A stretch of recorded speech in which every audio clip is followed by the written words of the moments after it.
오늘은 위대한 기업의 투자라의 저자 필립 피셔가 말하는 투자 대상을 찾는 15가지 포인트에 대해서 말씀드리겠습니다. 오늘은 첫 번째 포인트인 향후 몇 년간 매출액이 상당히 늘어날 수 있는 충분히 시장 잠재력을 가진 서비스나 제품이 있는가에 대해서 말씀드리겠습니다. 영상 보시기 전에 구독 부탁드립니다. 아무리 뛰어난 성장 기업이라고 해도 해마다 매출이 전년도보다 늘어날 수는 없습니다. 예측할 수 없는 경기 변동 사이클도 연도별 매출의 비교 분석을 어렵게 만듭니다. 그렇기 때문에 성장률은 한 해씩 끊어서 비교로 분석을 하면 안 되고 여러 해를 하나의 단위로 묶어서 분석해야 합니다. 향후 몇 년뿐만 아니라 그 이상의 상당 기간 동안 다른 기업의 성장률보다 훨씬 더 높은 성장률이 기록될 만한 기업에 투자를 해야 합니다. 테슬라의 경우 엄청난 속도로 성장을 해왔습니다. 그 엄청난 성장에는 저금리,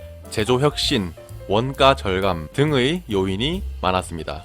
또 당시에는 연간 30만 대 판매를 하다가 60만 대만 판매를 해도 100%의 성장이 일어났습니다. 그리고 지금은 연간 200만 대를 판매하는 기업으로 성장을 했습니다. 거기서 더 성장을 하려면 인프라를 확장하거나 새로운 공장을 세워야 합니다. 미래의 생산성을 위해서 잠깐 공장의 가동을 중단하고 그럼 그 분기에 생산량은 줄어들지만 향후 업그레이드된 공장의 생산력은 잠깐 멈춘 공장 때문에 한 분기 생산량이 줄어든 것은 생각도 나지 않을 정도로 생산성이 높아질 것입니다. 또 추가 공장을 만들기 위해서 세계 각국의 대통령들이 일론 머스크를 만나고 싶어 합니다. 또 그들이 일론 머스크를 만나기 위해서 일론 머스크를 찾아옵니다. 테슬라는 지금 새로운 성장을 위해서 물밑에서 열심히 발차기를 하고 있는 중입니다. 공장 설비 투자와 저금리로 돌아오게 된다면 자동차 판매는 폭발적으로 성장할 것이고 이제는 거의 완성이라고 할 정도로 발전된 FSD를 자동차 판매 매출보다 수십 배는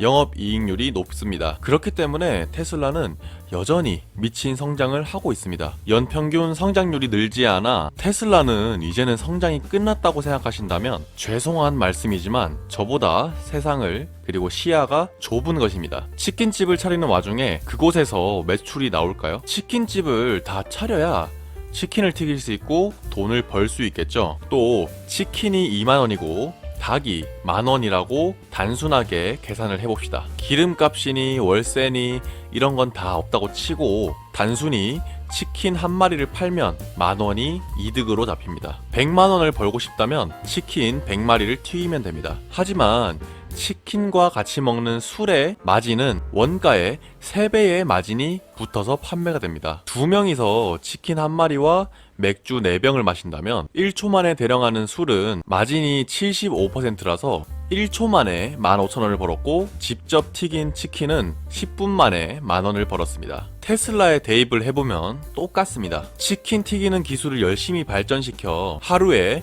200마리를 튀길 수 있는 기술로 발전시켰고 더 많은 치킨을 튀기려면 새로운 지점을 열어야 됩니다. 야, 옛날에 테슬라 치킨집 하루에 100마리 튀겼는데 200마리까지 튀기면서 성장률이 100%였는데 야, 지금은 성장률이 좀 저조하다? 이런 식으로 보도를 하지만 치킨집 대표인 일론 머스크는 이제 어느 지점에 치킨집을 차릴지 찾아보고 점주들을 만나고 있습니다. 또 테슬라에서 만든 인류 최초의 술은 세상 모든 치킨집에게 납품이 될 것입니다. 그것도 매우 높은 마진으로 판매할 계획이고 그 술은 이미 완성되었습니다. 또 다른 기업은 그 술을 만들 수 있는 기술력과 시간과 점유율이 아예 없고 만들 수조차 없습니다. 테슬라가 이 세계의 술 시장은 독점을 한 거라고 생각하시면 됩니다. 이제 테슬라는 치킨집도 많이 열어서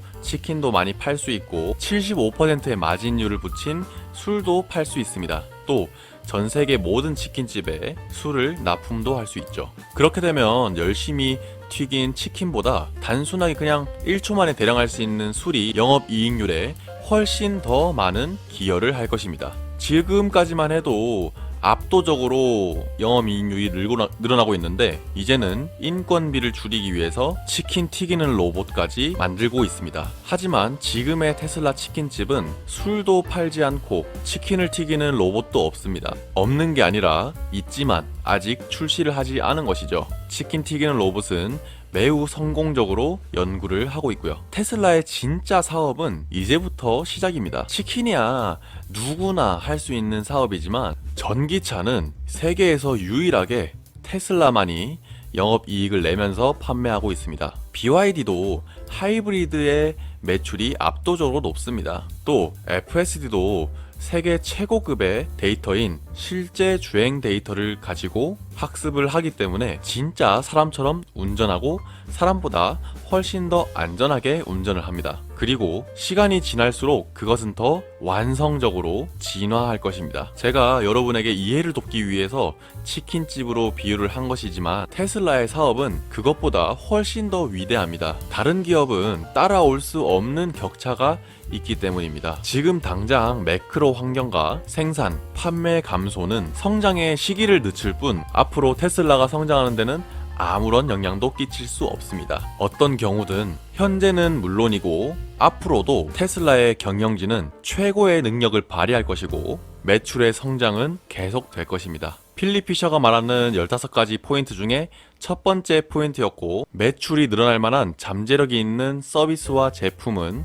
테슬라에 있습니다. 필립 피셔의 기업을 선정하는 15가지 포인트 중에 첫 번째 포인트는 합격한 것 같습니다. 필립 피셔가 말하는 기업의 대상을 찾는 15가지 포인트 중에서 두 번째 포인트입니다. 최고 경영진은 현재 매력적인 잠재력을 가진 제품 생산 라인이 더 이상 확대되기 어려워졌을 때에도 회사의 전체 매출액을 추가로 늘릴 수 있는 신제품이나 신기술을 개발하고자 하는 결의가 있는가에 대해서 말씀드리겠습니다. 영상 보시기 전에 구독 부탁드립니다. 이 책에는 이렇게 적혀 있습니다. 현재 생산하고 있는 제품의 수요는 몇 년간 계속 전망이 좋지만 이 제품을 뛰어넘는 새로운 제품의 개발 계획이나 정책이 수렴되어 있지 않다면 이런 회사의 순이익은 반짝 급등하는 정도에 그칠 것이다. 과학적인 연구개발 능력과 기술력이 고려돼야 하는 것은 바로 이 때문이다. 단 하나의 성장 동력에 만족하지 않는 최고 경영진은 1년의 계속적인 성장 동력이 있어야만 기업이 성장할 수 있다는 사실을 잘 알고 있다. 여러분들은 이 내용을 들으면 어떤 생각이 드시나요? 전 바로 드는 생각이 참 테슬라는 다른 기업에 비해서 많이 앞서 있고 다른 기업들은 테슬라에 비해서 많이 뒤처져 있다 라고 생각을 했습니다.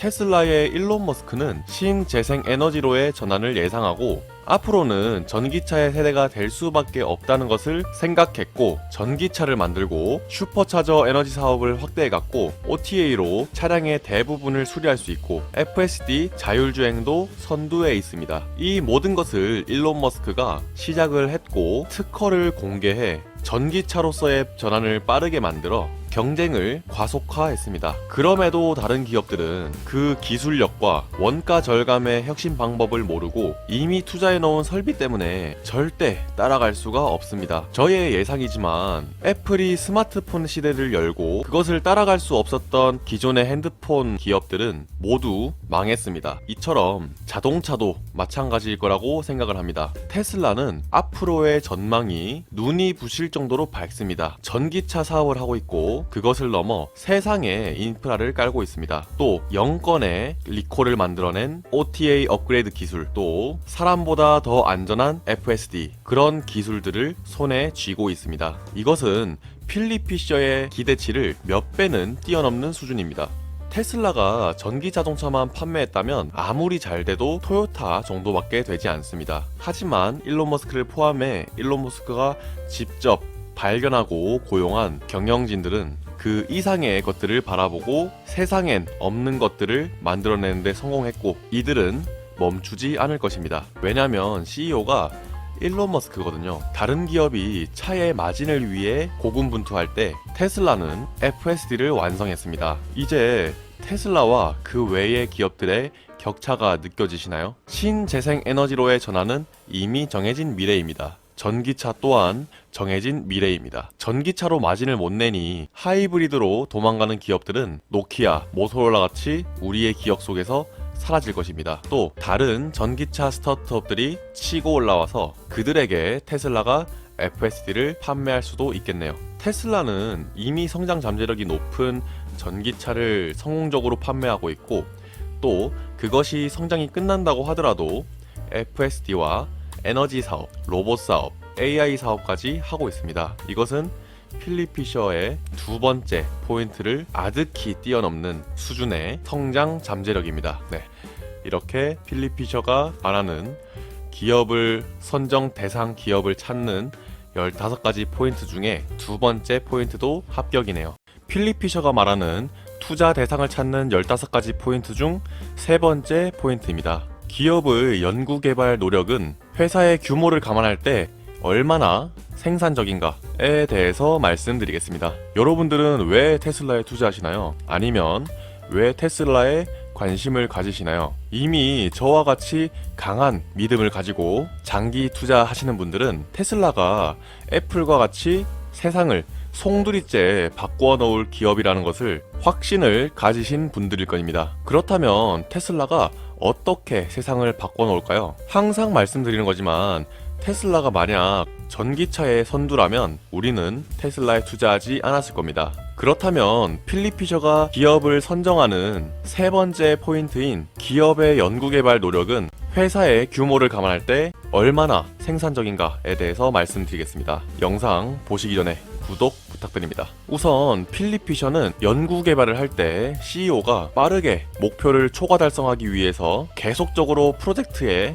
방향을 전환해서는 안 된다고 말합니다. 하지만 일론 머스크는 예나 지금이나 한결같습니다. 전기차, 에너지, 자율주행, 로봇 방향성을 처음부터 제시하고 지금까지 꾸준히 그것을 연구 개발하는 것에 쏟아부었습니다. 또 최고 경영자가 반드시 주의를 기울여야 하는 것은 화려한 신제품이나 신기술 이런 것들을 개발하는데 거액을 투자해서 막상 성공을 하더라도 실제 새로 창출된 시장의 규모가 너무 작아서 그것이 이익으로 연결되지 않는 경우를 막아야 한다고 필립 피셔는 말합니다. 하지만 일론 머스크가 만들어가고 있는 시장은 우리가 생각하는 것보다 훨씬 어마어마한 시장 규모를 가지고 있습니다. 그렇기 때문에 여러 경쟁 업체인 자동차, 로봇, AI 기업들이 테슬라가 이미 하고 있는 사업을 따라하고 있는 것입니다. 미래에는 신재생 에너지로의 전환은 예정된 미래입니다. 그걸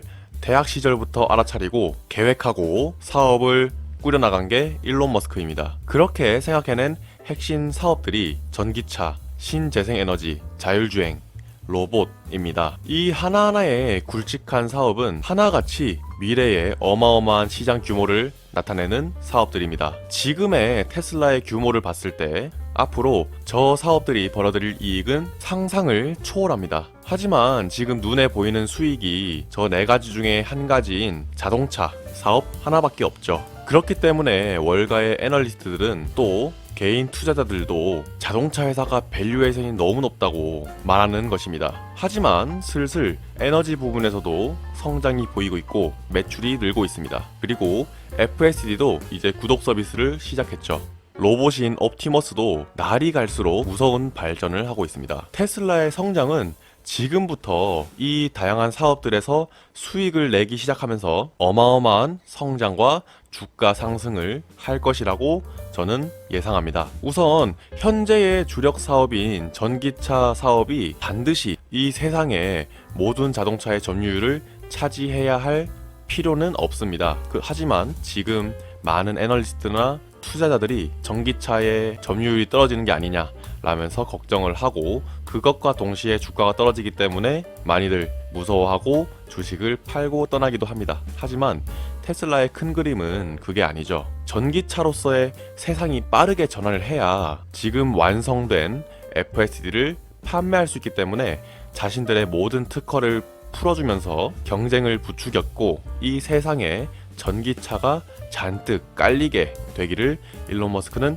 기다렸을 것입니다. 일단 전기차가 많이 깔려야 FSD를 팔 수 있을 거니까요. 많은 차에 팔아야 많은 수익을 벌 수 있기 때문입니다. 그런데 현재 FSD는 거의 완벽에 가까운 성장을 보여주고 있죠. 그렇게 전기차가 많아지게 되면 전기차 충전에 필요한 전기가 많이 필요할 것입니다. 매일매일 전기차 충전소에 가기가 좀 불편하니까 이제는 본인의 집에 에너지 저장 장치인 파워월을 설치할 가능성이 높아집니다. 또 솔라 루프, 솔라 패널 같은 것도 많이 설치를 하게 되겠죠. 기업들도 마찬가지입니다. 메가팩, 파워팩 이런 것들로 직접 전기를 전기를 저장해서 본인의 사업체에 쓸 가능성도 높아집니다. 그리고 각종 기업의 공장에 테슬라의 옵티머스 로봇이 들어갈 가능성도 있습니다. 이 로봇은 매우 경쟁이 치열하죠. 정말 다른 기업의 로봇을 봐도 손가락도 자유롭고 움직임도 멋있습니다. 하지만 테슬라와 다른 기업의 로봇이 차이가 나는 것은 그 기업의 로봇은 머리가 없다는 것입니다. 모두 사람들이 코딩을 해서 만들어낸 움직임입니다. 휴머노이드 로봇의 최강자인 아틀라스의 그 움직임 보셨죠? 그것도 사실 사람들이 모두 짜놓은 통로, 그리고 경로, 발이 어디에 디뎌야 하는지 그런 것들을 모두 사람이 직접 코딩을 해서 그런 움직임을 보여주는 것입니다. 하지만 테슬라의 옵티머스는 자동차가 자율주행 하듯이 사람이 움직이는 모습을 학습해 본인이 판단하고 사람과 유사한 관절의 움직임으로 사람이 할 수 있는 대부분의 노동은 옵티머스가 할 수 있습니다. 그것도 본인이 생각해서 오류가 났으면 그 오류를 바로 잡으려고 할 것입니다. 그렇다면 코딩대로 움직였다가 실수했으면 땡인 로봇과 자잘한 실수가 있더라도 그것을 바로잡을 수 있는 옵티머스와 어떤 로봇을 쓸 것 같나요? 네, 이런 식으로 테슬라의 사업들은 어마어마한 스케일을 보여줍니다. 그렇다면 현명하고 보수적인 투자자들은 기업의 연구개발 정보를 어떻게 얻어야 할까요? 필립 피셔는 아주 당연하게 직접 물어보러 갑니다. 그 회사에 일하는 직원, 임원들, 업종의 사람들, 연구원에게 물어보는 것이 완벽한 그림을 그리기에는 아주 좋다고 합니다. 사실 그걸 누가 모르나요? 기업의 연구개발 정보를 얻는 것은 매우 어렵습니다. 하지만 우리의 관종 CEO 일론 머스크는 직접 투자자와 X를 통해 소통을 합니다. 로이터의 가짜뉴스가 나오더라도 실시간으로 그것은 틀렸다, 그것은 거짓이다 라면서 우리 투자자들을 안심시킵니다. 또 여러가지 사업들, 불편사항들을 실시간으로 일론 머스크는 받아들여 아주 빠르게 그런 의견들을 받아들입니다. 투표도 가끔씩 하죠. 그렇기 때문에 진짜 테슬라 투자자들은 여러가지 잡소음에도 평정심을 유지하고 장기 투자할 수 있는 것입니다. 저는 필립 피셔가 말하는 투자할 대상 기업을 찾는 15가지 포인트 중 3번째 포인트도 합격이라고 생각을 합니다. 4번째 포인트는 평균 이상의 영업 조직을 가지고 있는가 입니다. 기업을 운영하고 상품을 판매하기 위해선 영업이 필수 요소입니다. 하지만 테슬라는 광고도 하지 않고 딜러도 없습니다. 영업 조직이 없다는 말입니다. 하지만 저는 평균 이상의 영업 조직을 가지고 있다에 합격을 줬는데요. 그 이유에 대해서 말씀드리겠습니다. 영상 보시기 전에 구독 부탁드립니다. 아까 말씀드렸다시피 테슬라는 영업을 거의 하지 않습니다. 그럼에도 모델 Y는 내연기관을 포함해서 전 세계에서 가장 많이 팔리는 차가 되었고 전기차 판매량은 당연히도 1위입니다. 그렇다면 어떻게 영업 조직도 없는데 엄청난 실적을 낼 수 있었을까요? 그 이유는 테슬라 오너 모두가 테슬라의 영업팀이 되어버렸기 때문입니다. 저는 테슬라만큼 팬덤이 깊고 많은 기업을 애플 외에는 본 적이 없습니다. 유튜브에 테슬라만 검색해도 테슬라의 차가 타 기업에 비해서 얼마나 우수한지 알려주는 유튜버들도 많고 FSD가 얼마나 뛰어난지 친히 영상을 찍어 편집을 해서 유튜브에 올려주십니다. 거짓 악재 뉴스가 나와도 테슬라의 팬들은 불같이 찾아가 정정을 시킵니다. 가끔은 너무 급진적으로 말을 해서 테슬람이라는 부정적인 듯한 별명도 생겼죠. 하지만 이것이야말로 테슬라가 최고의 기업이란 증거입니다. 요즘 대중들은 옛날처럼 그런 대형 언론에 놀아나지 않습니다. 스스로 판단할 수 있고 양질의 정보를 접합니다. 아무리 거짓을 퍼뜨려도 결국 대중들은 진실을 파헤치고 미디어가 가짜 뉴스를 퍼뜨리고 있다는 것을 단박에 알아차립니다. 다른 기업들은 최대한 좋은 것만 포장해서 판매를 높이려고 하고 미디어를 장악해서 판매를 높이려고 하지만 테슬라는 소비자들이 이 좋은 것을 알려주지 못해 안달이 나 있습니다. 그래서 스스로 촬영을 하고 편집을 하고 유튜브에 올립니다. 그렇기 때문에 날 것 그대로의 모습을 보여주지만 단점은 거의 없습니다. 또 다른 기업들은 리콜이 터지면 미디어에 입단속을 시키지만 테슬라는 고객의 불만을 바로바로 반영해 OTA 업그레이드를 해서 성능을 개선시킵니다. 또 그 OTA로 업그레이드된 기능들을 소비자들은 유튜브로 찍어서 올려줍니다. 서비스 센터도 가지 않고 차량의 속도, 브레이크, 와이퍼, 또 최근에는 사이버 트럭 손잘림 논란 다들 아시죠? 그것도 OTA로 한 방에 해결을 했습니다. 테슬라가 영업을 하지 않아도 사람들이 나서서 테슬라 영업을 해줍니다. 또 거기에 들어가는 비용은 0원이죠. 테슬라는 어떻게 이 많은 사람들을 자신의 지지자로 만들 수 있었을까요? 왜겠습니까? 당연히 다른 기업보다 월등히 좋기 때문입니다. 디자인, 주행거리, OTA, FSD, 슈퍼차저 등등 다른 기업엔 없고 오직 테슬라에 있는 것이 있고 그 성능이 너무나도 뛰어나기 때문입니다. 남들이 가지지 못하는 것들을 자랑하고 싶은 건 인간의 본성입니다. 내가 가지고 있는 정말 좋은 것을 자랑하지 않는 것은 정말 힘듭니다. 그리고 요즘의 전기차는 정말 못생겼습니다. 테슬라의 차가 정말 스포츠카 같고 정말 깔끔합니다. 그래서 저는 개인적으로 테슬라의 이 전기차가 정말로 이쁘다고 생각을 합니다. 현재 미국에선 테슬라 차가 엄청 많이 다닌다고 하는데요. 요즘에는 한국에서도 테슬라 차가 많이 보이는 것 같습니다. 옛날과는 정말로 차이 나도록 테슬라 차가 많이 보이는데요. 미국은 지금 FSD가 상용화되고 있죠. 슬슬 핸들에 손을 올리지 않아도 되고 내연기관차 오너들은 그 장면을 목격하게 될 것입니다. 또 그 오너들이 테슬라 차량을 경험하게 된다면 저는 거의 90%는 테슬라 차를 선택할 수밖에 없다고 생각을 합니다. 테슬라는 현재 고용하고 있는 영업팀은 없지만 자발적인 봉사자인 유튜버, X 이용자들 그런 사람들이 공짜로 테슬라를 영업해주고 있습니다. 이 정도면 평균 이상의 영업팀이 아니라 세계 최고 수준의 영업팀 아닌가요? 저는 그래서 평균 이상의 영업팀을 가지고 있는가에 대해서 압도적 합격을 주고 테슬라에 투자를 하고 있습니다. 벌써 필립 피셔가 말하는 15가지 포인트 중 4번째 포인트도 합격입니다. 여러분의 생각은 어떠신가요? 5번째 포인트는 영업이익을 충분히 거두고 있는가 입니다. 이제서야 비로소 증권업계의 사람들이 많이들 말하는 요인 중 하나인 기본적인 분석입니다. 투자자 입장에서는 매출액은 이익이 늘어야만 가치가 있습니다. 하지만 성장주의 영업이익률이라는 것은 한 해만 보는 것이 아니라 몇 해에 걸친 추이를 봐야 합니다. 테슬라는 과거에 전기차를 팔면 30%에 가까운 영업이익률을 보여줬습니다. 하지만 지금은 17% 정도로 떨어졌죠. 이걸 빌미로 각종 언론사에서는 테슬라의 영업이익률이 줄었다고 곧 망할 회사처럼 보도를 합니다. 현대 기아차의 영업이익률은 8에서 12%만 돼도 역대급, 세계 최고급이라는 타이틀을 붙여주지만 그것보다 높은 영업이익률을 가지는 테슬라는 정반대의 뉴스를 냅니다. 참 재밌죠? 그렇다면 테슬라의 영업이익은 왜 줄었을까요? 테슬라는 현재 자동차 기업으로 분류가 되고 있는데요.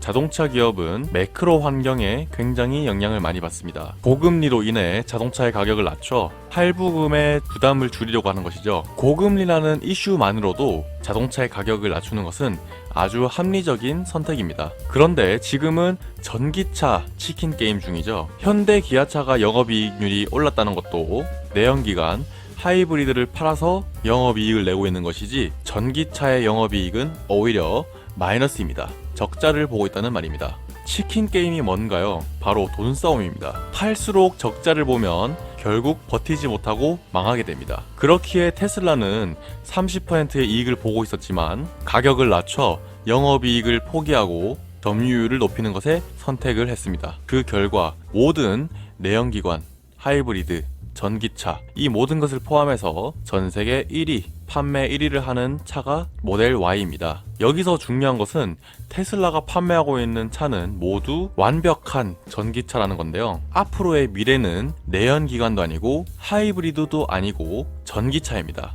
100% 전기차가 미래의 차입니다. 지금 내연기관 자동차 업체 중 전기차로 돈을 벌 수 있는 기업은 없고 간신히 내연기관 차를 팔아서 연명 중입니다. 그럼에도 테슬라는 전기차만 판매해서 내연기관차를 제치고 1등을 차지했죠. 미래의 자동차인 전기차의 치킨 게임은 이미 테슬라의 압도적인 승리로 보여집니다. 그리고 다시 경기가 좋아지고 차가 많이 팔리고 자동차의 가격이 올라가게 되면 테슬라의 영업이익은 회복하게 됩니다. 그리고 그때쯤 내연기관 자동차 업체들은 전기차의 파일을 많이 잃어서 힘들어질 가능성도 높습니다. 또 우리가 테슬라의 단기 영업이익률이 줄어도 동요하지 않고 꾸준히 테슬라 투자를 할 수 있는 이유는 아무리 영업이익이 줄어도 전 세계 1위라는 타이틀도 있겠지만 앞으로 벌어들일 영업이익이 상상을 초월하기 때문입니다. 1편에서 말씀드렸듯 치킨을 파는 것이 아니라 술을 판매하는 것이 훨씬 중요합니다. 술의 이익률은 70%가 넘거든요. FSD도 이익률이, 마진율이 77%라고 추측을 합니다. 테슬라의 주요 사업은 자동차 판매보단 FSD 영업이익이 훨씬 클 것입니다. 우리는 단순히 차를 팔아서 영업이익이 얼마니, 지금 마진이 줄었니, 이런 것들을 계산하는 것이 얼마나 어리석은 일인지 알고 있습니다. 영업이익을 낮추더라도 이 세상에 많이 뿌려서 70%가 넘는 마진율을 가진 FSD를 공급을 하게 되면 상상을 추월하는 영업이익이 생기게 됩니다. 또 이건 이미 뿌려져 있는 테슬라 차량에만 FSD를 팔아도 대박이지만 우리의 일론 머스크는 FSD를 다른 자동차에도 라이센스 할 것을 생각을 하고 있는 것 같습니다. 세계 최고의 수준인 FSD를 쓸 수 있는 차와 그것을 쓸 수 없는 내연기관차, 둘 중에 앞으로 무엇을 사용할까요? 결국 내연차, 하이브리드 차에 집중하는 기업은 과거의 모토로라, 노키아 이런 기업처럼 우리의 기억에서 사라질지도 모르겠습니다. 치킨 게임은 원래 적자를 보며 하는 것인데 테슬라는 현대 기아차의 역대급 영업이익이라는 8에서 12%를 훌쩍 뛰어넘는 17%가량의 영업이익을 내면서 치킨 게임을 압도적으로 찍어 누르면서 승리를 하고 있습니다. 또 마진이 77%인 FSD는 이미 완성 단계에 있습니다. 테슬라의 영업이익은 이미 모든 전 세계의 자동차의 영업이익을 따져보아도 1등입니다. 그런데 앞으로 벌어올 영업이익은 상상을 초월합니다. 자, 필립 피셔가 말한 15가지 포인트 중 5번째 포인트인 영업이익을 충분히 내고 있는가에 대한 여러분들의 생각은 어떠신가요? 저는 지금 현재로도 합격을 줄 수 있지만 앞으로는 합격 정도가 아니라 상상을 초월한 영업이익을 낼 수 있다, 이렇게 체크를 할 것 같습니다. 필립 피셔가 말하는 투자 대상 기업을 찾는 15가지 포인트 중 6번째 포인트에 대해서 말씀드리겠습니다. 오늘의 주제는 영업이익률을 계산하기 위해 무엇을 하고 있는가입니다. 영상 보시기 전에 구독 부탁드립니다. 필립 피셔는 6번째 포인트에서 영업이익률을 계산하기 위한 노력으로 어떻게 기업이 영업이익률을 계산하기 위한 아이디어를 만들기 위해 얼마나 노력을 기울이고 있는지 반드시 살펴봐야 한다고 합니다. 이건 테슬라는 이 분야의 독보적인 1등 아니겠습니까? 사실 지금의 테슬라를 있게 만들어준 것이 원가 절감으로 대량 생산에 성공했기 때문이라고 해도 과언이 아닐 겁니다. 기존 차량의 생산 공정을 보면 차체를 찍어내서 기본적인 골조 용접을 합니다. 문짝까지 다 붙이죠. 그리고는 페인트 칠을 합니다. 그 다음 다시 문짝을 떼어내고 각각 내장재를 붙입니다. 기존의 차들이 만들어지는 과정을 한번 보시죠.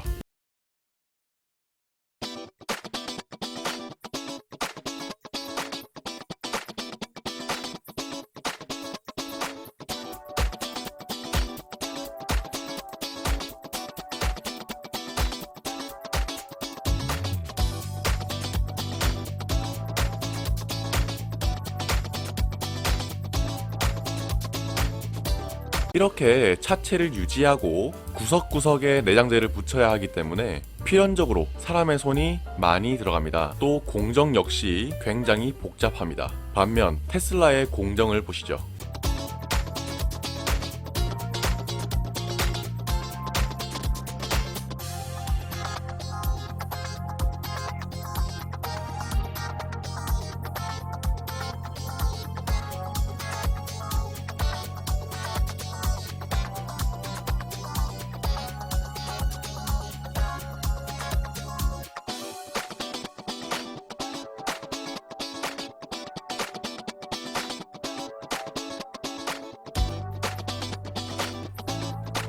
이처럼 기가프레스로 찍어내 내장재를 미리 조립해두고 한 번에 합치는 방법을 채택했습니다. 이렇게 되면 차 한 대를 만드는데 들어가는 시간, 공장의 크기, 사람의 손길, 부품의 수가 줄면서 생산의 단가가 줄어들게 됩니다. 또 4680 배터리의 내재화, 리튬 정제 공장 등등 전기차의 핵심 부품을 수직 계열화로 대부분 테슬라가 직접 만듭니다. 그렇게 원가 절감을 하게 됩니다. 다른 기업들은 어떨까요? 알지 못하지만 대부분 외주를 줄 것입니다. 또 테슬라는 어마어마한 기술력으로 자동차의 모든 기능을 테슬라 차량의 태블릿 하나에 모두 넣었습니다. 이건 정말 미친 기술입니다. 그렇게 잡다한 버튼들을 사라지게 해 사소한 부품들에서도 비용을 절감할 수 있습니다. 그 결과 테슬라 이외엔 전기차로 수익을 보는 기업은 없습니다. 그럼 그 기업들은 그냥 내연기관 차를 팔면 되지 않냐 라고 말씀을 하실 수도 있습니다. 하지만 대부분의 국가는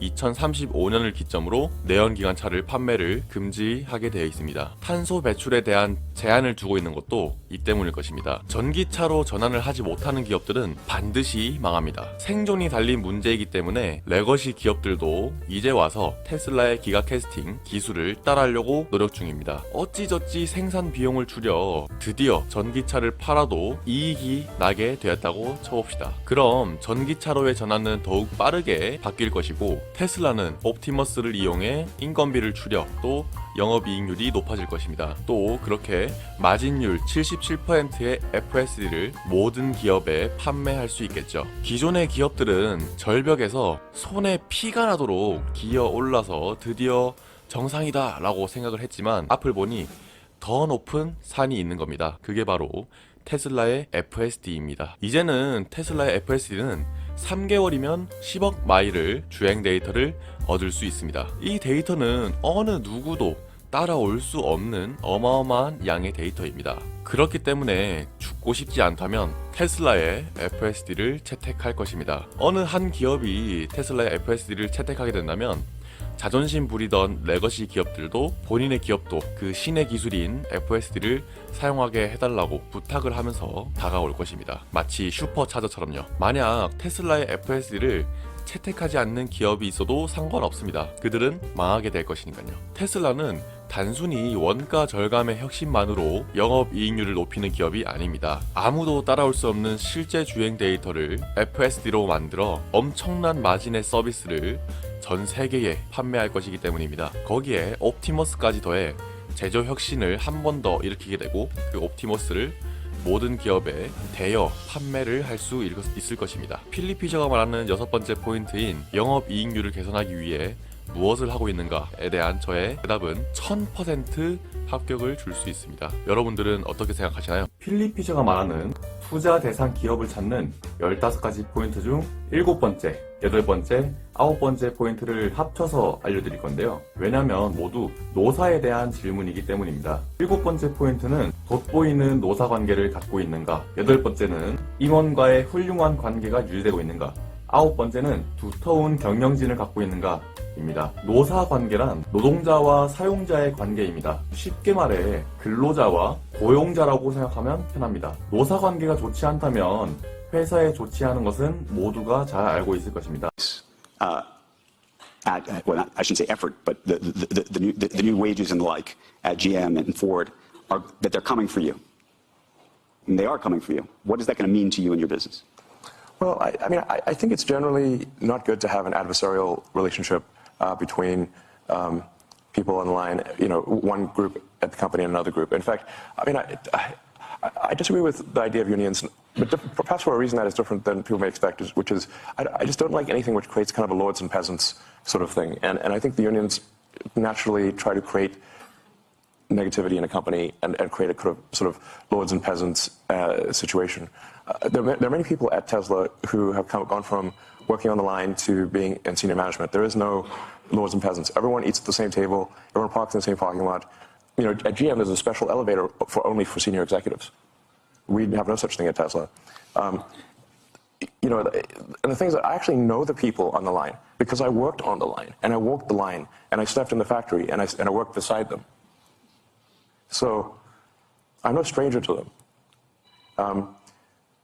And there are actually many times where I've said, well, can't we just hold a union vote? But apparently a company is not allowed to hold a union vote. So it has to be somehow called for, but the unions can't do it. So I said, well, let's just hold a vote and see what happens. The actual problem is the opposite. It's not that people are trapped at Tesla building cars. The challenge is how do we retain great people to do the hard work of building cars when they have like 6 other opportunities that they can do that are easier. That's the actual difficulty, is that building cars is hard work and there are much easier jobs. And I just want to say that I'm incredibly appreciative of those who build cars, and they know it. You know, so there's I don't know, maybe there will be unionized. If I say, like, if Tesla gets unionized, it will be because we deserve it and we failed in some way. But we certainly try hard to, you know, ensure the prosperity of everyone. We give everyone stock options. We've made many people who are just working the line, who didn't even know what stocks were, we've made them millionaires. 지금은 노동조합에 가입하는 것이 당연시 되는 시대인데요. 노조는 부당한 대우를 당하는 근로자들을 위해서 만들어졌습니다. 노동조합이 이미 큰 흐름으로 형성하고 있는 시대에 아직도 노동조합에 가입되지 않은 기업이라면 평균 이상의 노사관계나 인사관계가 좋게 유지하고 있을 가능성이 높습니다. 노사관계가 좋지 않다면 이미 오래전부터 노동조합에 가입이 되어 있을 것입니다.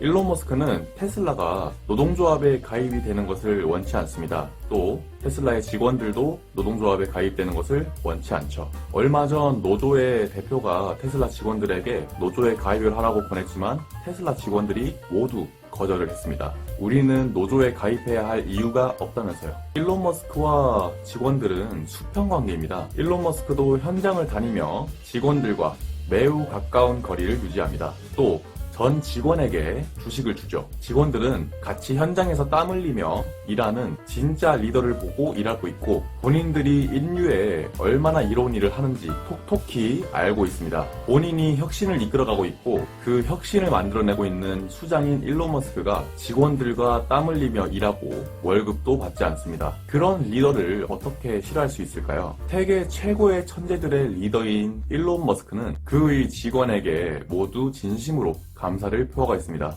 또 저렴하게 주식을 주고 직원들은 본인의 노력이 주가를 끌어올릴 방법이라는 것을 알고 있기 때문에 열심히 일하고 주가에 방해가 되는 노조에 가입을 하지 않는 것일 수도 있습니다. 제가 테슬라의 직원이 아니기 때문에 내부 사정까지 자세하게 알지는 못하겠지만 표면적으로 나와 있는 정보만으로 유추해 볼 때 자동차 기업은 당연히 노조에 가입이 되는 것이었습니다. 하지만 테슬라에는 노조가 없습니다. 또 테슬라의 업무 강도는 지옥에 가까운 수준이고 다른 기업에 비해 급여가 그리 높지 않다고 알고 있습니다. 그럼에도 노조가 없다면 일론과 노동자의 노사관계는 좋다고 볼 수 있겠죠. 요즘은 재택근무가 당연시 되는 시대입니다. 하지만 일론 머스크는 말합니다. 테슬라는 지구에서 가장 흥미롭고 의미 있는 제품을 생산하고 그런 작업은 원격으로 이루어지지 않는다라고요. 알고 계시겠지만 일론 머스크는 굉장한 워커홀릭입니다. 그리고 그의 직원들도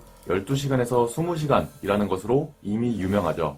테슬라는 과거에 아주 볼 볼 일 없고 당장 망해도 이상하지 않을 정도의 회사였습니다. 그럼에도 테슬라의 초기 직원들은 스탠포드, 서던 캘리포니아대 등 이런 명문대 출신의 높은 성적을 가지고 있는 직원들만 뽑았습니다. 이런 명문대 출신들은 애플이나 구글 같은 높은 급여, 좋은 복지, 멋진 사무실이 있는 기업에도 들어갈 수 있는 인재들이었지만 텅 빈 사무실에 덩그러니 설비만 있는 그런 곳에서 밤낮 없이 일만 해야 하는 테슬라와 스페이스X로 들어왔습니다. 그 이유는 공돌이들의 마음을 울리는 일론 머스크의 낭만있고 웅장한 비전 때문인데요. 그럼 어떻게 일론 머스크는 이런 천재적인 직원들의 마음을 웅장하고 밤낮 없이 일할 수 있는 직원들을 얻을 수 있게 되었을까요? 일론 머스크는 스페이스X를 세울 때 3,000명이 넘는 면접을 본인이 직접 받습니다. 그러면서 꼭 하는 질문이 있었다는데요. 당신이 살면서 직면한 가장 어려운 문제와 그것을 어떻게 해결해 왔는지 자세하게 말해달라고 했습니다. 그 질문을 하는 이유는 일론 스스로 여러 사업을 성공시켜 가면서 매우 어려운 상황에 직면해 보았고, 그때 중요한 것은 지식보단 문제 해결 능력이라 생각했기 때문입니다. 그리고 명문대 우주공학과 우수 학생들을 교수에게 소개받아서 그 학생에게 직접적으로 전화를 해서 연락을 하는 등 인재 발굴, 채용에 열을 올렸습니다. 그렇게 일론 머스크 스스로 발로 뛰며 채용한 직원들은 하루에 12시간씩 주 6일간 자신의 몸을 갈아 넣으며 일을 했습니다. 워라벨이라고는 찾아볼 수 없고 일론이 집에도 가지 않기 때문에 직원들은 강제로 야근을 해야 됐습니다. 그럼에도 그 직원들이 그만둘 수 없는 이유는 일론 머스크의 낭만 넘치는 비전과 직원들을 지휘하는 카리스마에 홀딱 반했기 때문입니다. CEO가 화성 이주의 목표, 절대 불가능하다 생각했던 로켓의 부스터 재활용 등등 아무도 성공할 거라고 생각하지 못했던 것들을 진심으로 성공시키려 하고 그렇게 믿고 있고, 집에도 가지 않고 일하는 일론 머스크를 보며 세상에 없던, 모두가 상상만 하던 꿈의 기술들을 만들고 인류 변화에 큰 기여를 하고 싶은 공돌이들의 마음에 불을 지피기에는 충분했습니다. 말도 안 되는 비전만 제시하고 사무실에 박혀있는 CEO와는 차원이 다르게 본인의 손에 기름때가 묻는 것을 대수롭지 않게 생각하며 솔선수범해서 일을 하는 CEO를 싫어할 직원이 어디 있을까요? 그렇다고 일론 머스크가 직원들을 빡세게만 굴린 것은 아닙니다. 스페이스X에는 금요일마다 아이스크림을 사오는 전통이 있다고 합니다. 직급에 상관없이 법카로 돌아가면서 아이스크림을 사옵니다. 그리고 작업이 끝나면 모두 모여 퀘이크3라는 슈팅 게임을 한다고 합니다. 주 80시간을 일한 직원들의 스트레스를 풀기에는 충분했습니다. 솔직히 꿈이 있고 열정이 있는 남자에게는 이 얼마나 낭만적인 상황인가요? 일을 마치고 CEO와 임원들과 같이 슈팅 게임을 할 수 있다는 게. 일론 머스크는 보상도 확실히 했는데요. 연간 200일 이상 출근을 한 직원에게는 2주간 휴가를 보내주고 휴가 경비 또한 회사에서 모두 지출을 해줬다고 합니다. 일을 할 땐 하고 쉴 때는 확실하게 쉬는 멋쟁이 경영을 했는데요. 또 천재들이 가장 일하고 싶어하는 1등, 2등이 테슬라, 스페이스X입니다. 혁신에 같이 발 담그고 싶은 마음도 있겠지만 일론 머스크는 직원들이 프로젝트에 필요한 부품이나 경비가 있다면 보고나 회의 없이 직원들 스스로 결정을 하고 마음껏 프로젝트를 진행할 수 있습니다. 직원이 생각한 방법이 스스로가 옳다고 생각하는데 위쪽에서 그거 돈은 얼마나 드는지, 그게 왜 필요한지, 그걸 실패했을 때 손실이 얼마인지, 손실을 봤을 때 스스로 책임을 질 건지, 이런 규제가 많은 레거시 기업과는 완전히 다릅니다. 테슬라의 직원들은 변태입니다. 일론 머스크도 일에 미친 변태죠. 이들은 통합니다. 일론은 말도 안 되는 혁신을 이끌어가고 직원은 그런 일론 머스크를 지지합니다. 그렇기에 노조가 없죠. 간혹 일론 머스크에 반대하는 직원들도 생기는데요. 일론 머스크는 그런 직원들은 과감히 해고해버립니다. 그렇다면 직원과 임원들 간의 사이가 좋지 않은 것 아닌가요? 라고 물어볼 수 있지만 기업이 가고자 하는 비전에 반대하고 막아서는 사람들이 있다면 일론 머스크가 말하는 비전과 그것을 따르는 직원들에게는 굉장히 물을 흘리는 미꾸라지일 것입니다. 그런데 만약 일론 머스크가 우유부단하게 그런 사람들까지 끌고 간다면 일론 머스크의 비전을 지지하는 사람들은 일론 머스크에게 실망을 할 것이고 테슬라와 스페이스X를 떠날 수도 있습니다. 그럴 바에는 일론 머스크가 바라보는 비전과 일론 머스크에 지지하는 직원들이 똘똘 뭉쳐서 가는 것이 더욱 좋다고 생각합니다. 그럼 테슬라와 스페이스X에는 일론 머스크의 비전을 지지하는 하나의 목표만 가지고 더욱 끈끈한 관계를 유지할 수 있다고 생각을 합니다. 이렇게 필립 피셔가 말하는 투자 대상 기업을 찾는 15가지 포인트 중 7번째, 8번째, 9번째 포인트를 봤는데요. 이것은 저희가 확실하게 알 수 없는 부분인데 이렇게 드러나 있는 사실들을 기반으로 봤을 땐 일론 머스크와 임직원들 그리고 임원들 그들의 관계는 굉장히 좋다고 볼 수 있습니다. 그렇지 않다면 테슬라와 스페이스X 이런 것들이 이렇게 발전을 할 수 없었을 테니까요. 아니면 노조에 가입을 해서 파업을 했겠죠. 하지만 그런 것들은 일절 없었습니다. 그렇다는 것은 일론 머스크와 직원들의 노사 관계는 매우 좋다고 추측할 수 있습니다. 12번째 포인트는 이익을 바라보는 시각이 단기적인가 장기적인가 입니다. 영상 보시기 전에 구독 부탁드립니다. 당연하게도 이익을 바라보는 시점이 장기적인 것이 좋은 것입니다. 뉴스나 미디어, 각종 애널들이 하나같이 하는 말이 있죠. 테슬라는 분명 장기적으로 봤을 때는 좋은 기업입니다. 하지만 단기적으로는 블라블라블라. 어느 누가 봐도 테슬라는 장기적 우상향을 할 수 있는 기업입니다. 그런 사업과 그런 시스템, 그런 기술력, 그런 팬심이 있습니다. 시대의 큰 흐름을 만들어내고 앞으로 변화하게 될 세상을 만들어내고 있고 그것에 대비를 하고 있죠. 우선 지구의 기후변화에 대해서 세상이 어떻게 변할 것인지 빠르게 인지를 했고 미래의 지속 가능한 에너지로의 빠른 전환이라는 사명을 가지고 있는 테슬라는 가장 먼저 한 것이 자동차를 전기 자동차로 전환을 하는 것입니다. 모두가 비웃었죠. 젊은 남자가 갑자기 나와서 나는 5년 이내에 대중적으로 만들겠다고 그렇게 일론 머스크가 말을 하니까 많이들 비웃었습니다. 일론 머스크가 말했던 전기차를 대중화로 만들겠다는 말은 이 세상을 바꾸겠다는 말과 같은 의미였기 때문에 많은 사람들이 무시하고 조롱했죠. 아무도 그 시절에는 전기차의 성공을 예상하지 못했고 일론 머스크는 각종 비난과 조롱 속에서 장기적인 시점에서는 전기차의 시대가 올 수밖에 없다고 생각을 했고 끝까지 테슬라를 이끌었고 지금은 전기차의 대중화의 초입으로 일론 머스크는 이끌었습니다.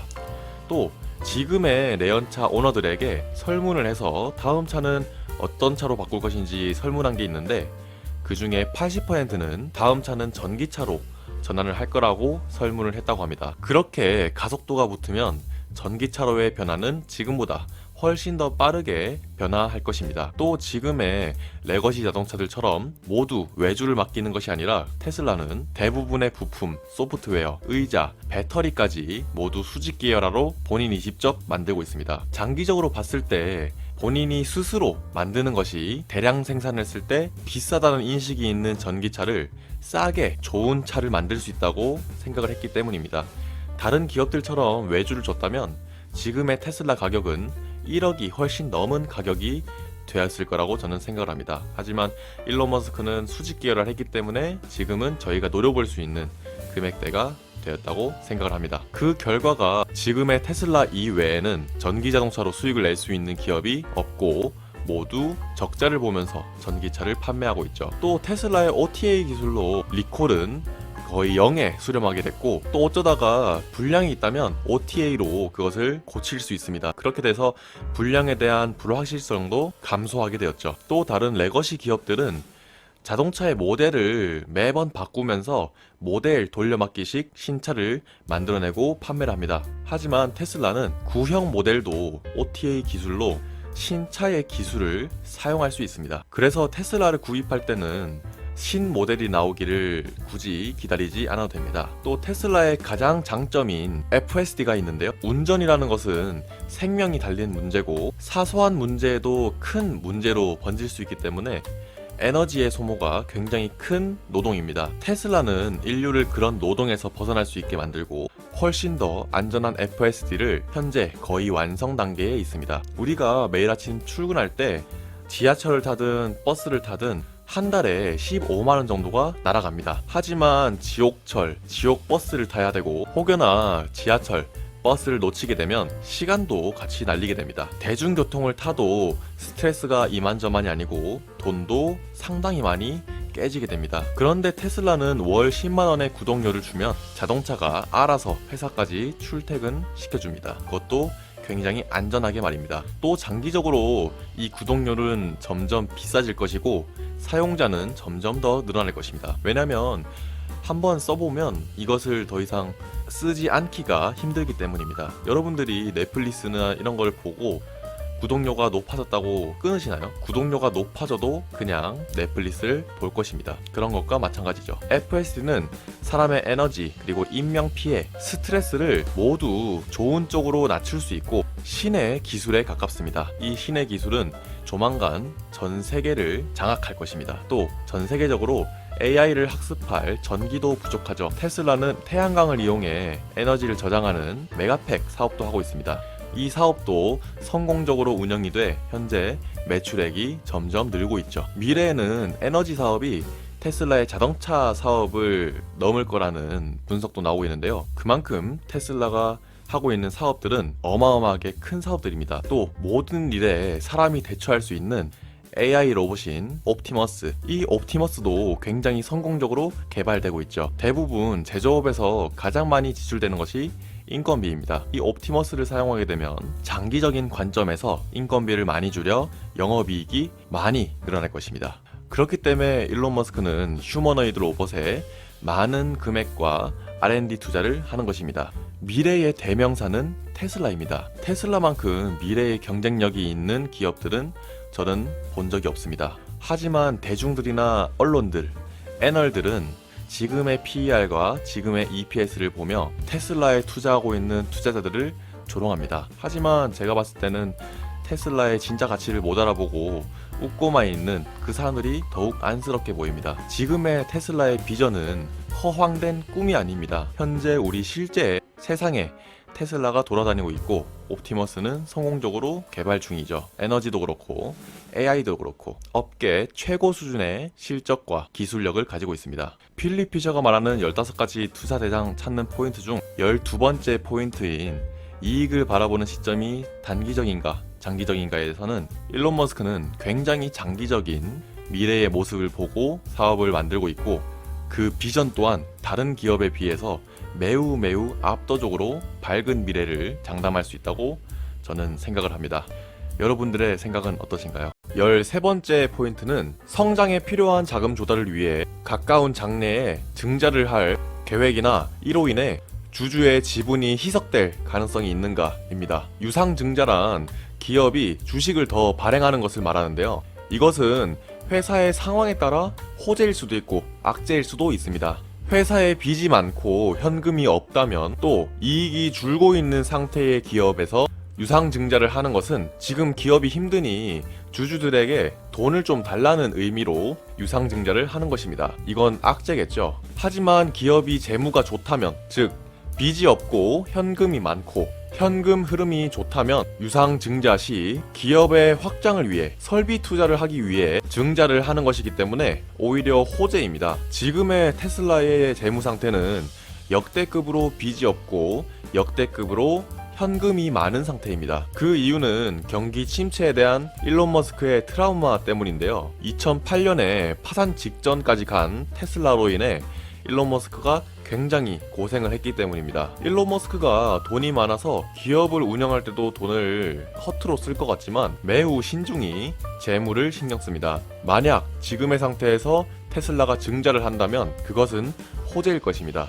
따라서 아주 특별하고 뛰어난 주식의 한정에서 투자를 한다면 실제로 문제가 되는 것은 투자 대상 기업의 보유 현금과 추가로 조달할 수 있는 외부 차입금이 향후 수년에 걸쳐 예상되는 성장을 뒷받침하기에 충분한가 하는 점입니다. 만약 테슬라가 수직 계열을 하지 않고 모두 외주를 주었다면 또 소프트웨어는 뒷전을 하고 테슬라 모델 2 이런 자동차에만 신경을 썼다면 저는 투자를 하지 않았을 것이고 자동차만으로는 성장성이 별로 없기 때문에 그 상태에서 증자를 한다면 테슬라는 악재일 것입니다. 하지만 지금의 현재 테슬라는 수직 기어라로 제조에 아주 최적화되어 있고 에너지, 소프트웨어, 로봇, FSD까지 모든 사업이 성장성이 있고 다른 기업이 감히 노리기 힘든 기술력과 팬심, 시장 장악력이 있습니다. 성장성이 있고 실제로 성장을 한다면 그 기업이 증자를 했을 때 저는 마음을 놓고 편하게 투자를 이어갈 수 있을 것입니다. 그러면서 점점 확장되는 기업을 보며 흐뭇하게 투자를 할 것입니다. 현재 테슬라가 증자를 한다면 그것은 호재일 가능성이 높습니다. 네, 오늘의 영상은 여기까지입니다. 영상이 도움이 되셨으면 구독, 부탁드립니다. 감사합니다. 오늘은 필립 피셔가 말하는 투자 대상 기업을 찾는 15가지 포인트 중 14번째, 15번째 포인트에 대해서 말씀드리겠습니다.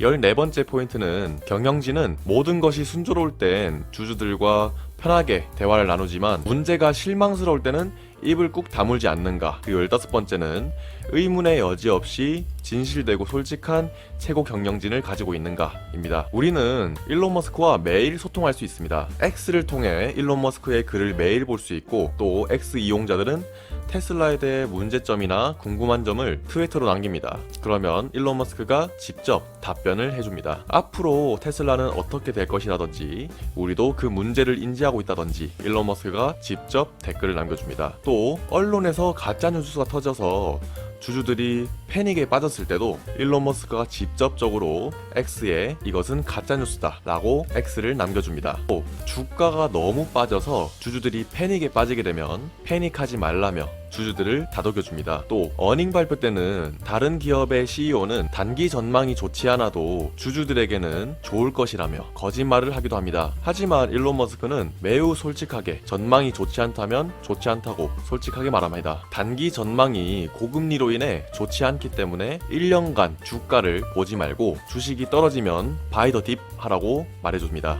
많은 사람들이 일론 머스크의 이런 솔직한 모습에 매력을 느끼기도 하지만 리스크라고 말하는 사람들도 적지 않습니다. 하지만 저는 일론 머스크의 솔직함이 리스크라고 생각하진 않습니다. 주가 방어를 위해 거짓말하는 CEO보단 같은 주주의 입장에서 알 권리를 위해 솔직하게 말하는 것이 저는 좋다고 생각을 합니다. 테슬라는 장기 투자 종목입니다. 단기 주가만 먹기 위해 기웃기웃거리는 개미를 털어내는 데는 일론 머스크의 리스크가 저는 마음에 듭니다. 또 누군가는 일론 머스크는 약속을 지키지 않는 사기꾼이다 라고 말을 합니다. 일론 머스크는 스스로도 자기는 시간에 대해선 굉장히 낙관적으로 말을 한다고 합니다. 그렇게 해야 일에 몰두할 수 있기 때문입니다. 그러곤 시간이 다소 늦어지더라도 불가능이라 여겼던 약속들을 모두 지켜내고 모두 성공시키는, 약속을 매우 잘 지키는 CEO입니다. 오히려 일론 머스크가 2018년 때 주가를 10배 이상 끌어올렸을 때 보상을 주기로 약속을 했지만 지금에 와서 반대한다는 그 기관들이 더 사기꾼 아닌가요? 일론은 위기를 위기라고 인정을 하고 실수 또한 인정하는 멋있는 사람입니다. 100% 자동화 공장을 꿈꿨을 때도 인간의 손기술을 너무 무시했다며 잘못을 인정했습니다. 테슬라를 제대로 알지 못하는 사람들은 일론 머스크의 막말, 싸가지 없음, 도라이, 관종 같은 모습 때문에 투자를 하지 않는다고 말하지만 테슬라에 투자하고 있는 우리는 일론의 솔직함, 진실성, 주주와의 소통, 틀에서 벗어난 발상, 천재성, 리더십, 사업성, 이런 것 때문에 투자를 하는 것입니다. 일론을 모르는 사람들은 일론의 말들, 비전들이 모두 허황된 헛소리로 들리겠지만 그 헛소리들을 모두 현실로 만들어냈습니다. 전기차의 대중화, 재활용 로켓, 자율주행, 이것은 어떤 전문 기업에서도 하기 힘든 것들을 일론 머스크는 모두 이뤄냈습니다. 이건 절대 불가능한 일이고, 이런 미친 기술력, 미친 아이디어, 틀에서 벗어난 생각, 이런 기술들을 만들어낸 미친 CEO인 일론 머스크는 점잖고 우리가 납득 가능한 말을 하면서 기껏해야 회사나 다니고 있는 우리가 마음에 들어하는 행동이나 말들을 할까요? 우리는 일론처럼 생각할 수 없고 일을 할 수도 없으며 일론 같은 리더십이 없고 일론 같은 천재성이 없다면 닥치고 일론 머스크와 테슬라에 투자해야 되는 거 아닌가요? 그럴 마음이 없으시다면 조용히 떠나시고 다른 기업에 투자하시길 바랍니다. 제발 저의 채널에 와서 응가를 부리지 마세요. 주주 입장에서 일론 머스크의 장점은 솔직함과 진실함입니다. 네, 드디어 필립 피셔가 말하는 투자 대상 기업을 찾는 15가지 포인트를 모두 마쳤습니다. 저는 이 15가지 포인트를 모두 합격을 줬습니다. 제가 테슬라에 투자하고 있기 때문에 합격을 준 것이 아니라 정말 객관적으로 생각을 해도 15가지 포인트의 테슬라는 저는 모두 적합하다고 생각을 하는데요. 여러분들의 생각은 어떠신가요? 네, 오늘의 영상은 여기까지입니다. 영상이 도움이 되셨으면 구독 부탁드립니다. 감사합니다.